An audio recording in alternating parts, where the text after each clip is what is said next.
TNI respons rencana Prabowo kirim pasukan perdamaian ke Gaza. Ini sama sekali tidak dapat diterima, dan saya juga mengutuk keras serangan terhadap kamp pengungsi Khan Younis di Gaza yang telah memakan korban jiwa dan luka-luka.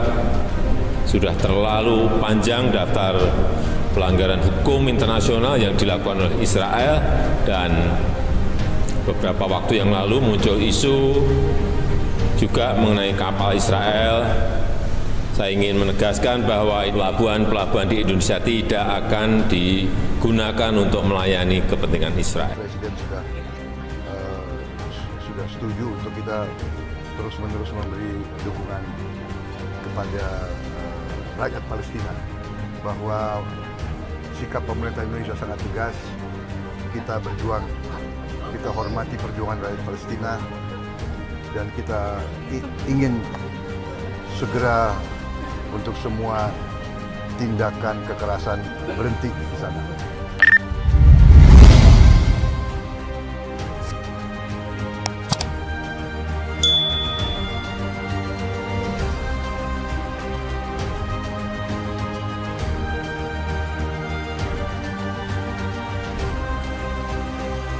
Pemerintah Indonesia telah memutuskan untuk mengirim pasukan TNI ke Palestina sebagai bentuk dukungan langsung terhadap perjuangan rakyat Palestina melawan Israel. Keputusan ini diambil setelah situasi di Timur Tengah semakin memanas, dengan meningkatnya ketegangan dan serangan yang dilancarkan oleh Israel di wilayah Palestina. Presiden Indonesia dalam konferensi pers yang diadakan di Istana Negara menyatakan bahwa keputusan ini diambil sebagai respons terhadap permintaan resmi dari pihak Palestina yang memohon bantuan militer untuk mempertahankan kedaulatan dan keselamatan warganya. Indonesia selalu berada di garis depan dalam mendukung kemerdekaan dan hak-hak rakyat Palestina. Kami tidak dapat berdiam diri ketika saudara-saudara kita di Palestina menderita akibat agresi militer yang tidak berperi kemanusiaan, ajar Presiden. Pengiriman pasukan TNI ini melibatkan sejumlah personel dari berbagai matra, termasuk Angkatan Darat, Angkatan Laut, dan Angkatan Udara. Pasukan ini dipersiapkan dengan sangat matang dan akan bekerja sama dengan pasukan Palestina di garis depan. Selain itu, TNI juga akan menyediakan bantuan logistik, medis, dan dukungan udara untuk memperkuat pertahanan Palestina. Langkah ini mendapat dukungan luas dari masyarakat Indonesia yang selama ini memang sangat simpatik terhadap perjuangan Palestina. Berbagai demonstrasi dan aksi solidaritas juga digelar di berbagai kota di Indonesia sebagai bentuk dukungan terhadap langkah pemerintah ini. Namun, keputusan ini juga menuai kritik dan kekhawatiran dari beberapa negara barat yang menganggapnya sebagai tindakan provokatif yang dapat memperburuk situasi di kawasan tersebut. Amerika Serikat dan beberapa negara Eropa telah menyatakan keprihatinan mereka atas keputusan Indonesia dan menyerukan agar semua pihak menahan diri dan mencari solusi damai melalui diplomasi. Sementara itu, Israel telah mengeluarkan pernyataan keras yang mengecam langkah Indonesia. Pemerintah Israel menganggap pengiriman pasukan TNI sebagai tindakan yang melanggar kedaulatan Israel dan mengancam stabilitas regional. Mereka juga memperingatkan bahwa tindakan militer Indonesia di Palestina akan memiliki konsekuensi yang serius. Di sisi lain, para pemimpin negara-negara Muslim di Timur Tengah menyambut baik langkah Indonesia ini. Mereka melihatnya sebagai bentuk solidaritas yang kuat dari negara Muslim terbesar di dunia, dan berharap langkah ini akan memberikan tekanan lebih besar pada Israel untuk menghentikan agresi militernya. Kepala Pusat Penerangan TNI Maijen Nugraha Gumilar memastikan prajurit TNI siap melaksanakan operasi perdamaian di bawah Perserikatan Bangsa-Bangsa, PBB, dimanapun jika sudah ada perintah dari negara. Hal ini ia sampaikan merespons rencana Presiden terpilih sekaligus Menteri Pertahanan RI Prabowo Subianto mengirim pasukan penjaga perdamaian ke Palestina. TNI siap melaksanakan operasi perdamaian di bawah bendera PBB, kapanpun dan kemanapun jika sudah menjadi perintah negara, kata Nugraha kepada cnnindonesia.com Minggu. Nugraha mengatakan prajurit TNI selalu siap untuk menjalankan perintah negara. Terlebih, tugas ini sudah diamanatkan kepada TNI lewat pembukaan UUD tahun 1945. Kalau sudah ada perintah, TNI akan menyiapkan pasukan perdamaian PBB, kata dia. Prabowo ketika menghadiri opening reception IISS Shangri-La Dialog di Hotel Shangri-La, Singapura. Beberapa waktu lalu menyatakan Indonesia siap mengirim pasukan penjaga perdamaian ke Palestina. Melansir Reuters, pada momen itu Prabowo juga menyerukan ada investigasi secara komprehensif terhadap apa yang terjadi di Rafah, Gaza Selatan. Rafah merupakan satu-satunya tempat penduduk Palestina mengungsi setelah hampir seluruh wilayah Gaza dibombardir Israel sejak awal Oktober 2023 lalu. Namun tempat itu tak lagi aman. Militer Israel dalam beberapa hari terakhir gencar membombardir Rafah.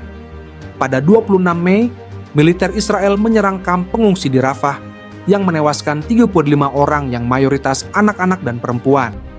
Panglima TNI Jenderal TNI Agus Subianto memaparkan manfaat yang akan diperoleh apabila Indonesia ikut mengirimkan pasukan dalam operasi pemeliharaan perdamaian dunia di Gaza, Palestina, atas nama Perserikatan Bangsa-Bangsa, PBB. Pengiriman pasukan perdamaian atas nama PBB ke Palestina memiliki manfaat bagi Indonesia, kata Agus saat rapat kerja bersama Komisi I DPR RI, Jakarta, Kamis. Pertama, pengakuan internasional atas kontribusi pasukan penjaga perdamaian dapat meningkatkan reputasi dan posisi Indonesia di komunitas internasional.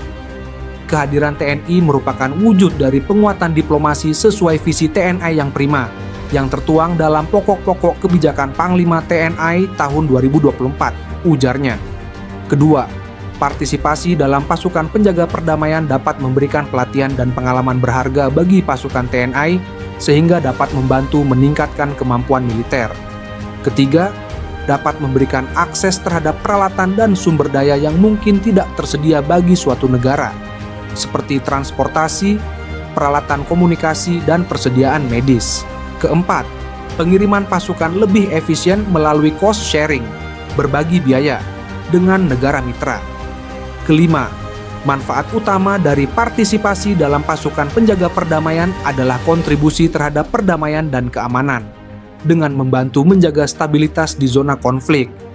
Pasukan penjaga perdamaian dapat membantu mencegah penyebaran kekerasan, serta meningkatkan perdamaian dan keamanan, ucapnya. Dia pun mengatakan bahwa pengiriman pasukan perdamaian Indonesia ke Gaza masih menunggu resolusi dan mandat dari PBB terlebih dahulu. Meski demikian, dia menyebut bahwa Mabes TNI telah menyiapkan pasukan dengan ketentuan pledging, komitmen, ke PBB. Pengusulan Indonesia untuk berpartisipasi dalam operasi pemeliharaan perdamaian dunia di Palestina sebanyak 650 orang.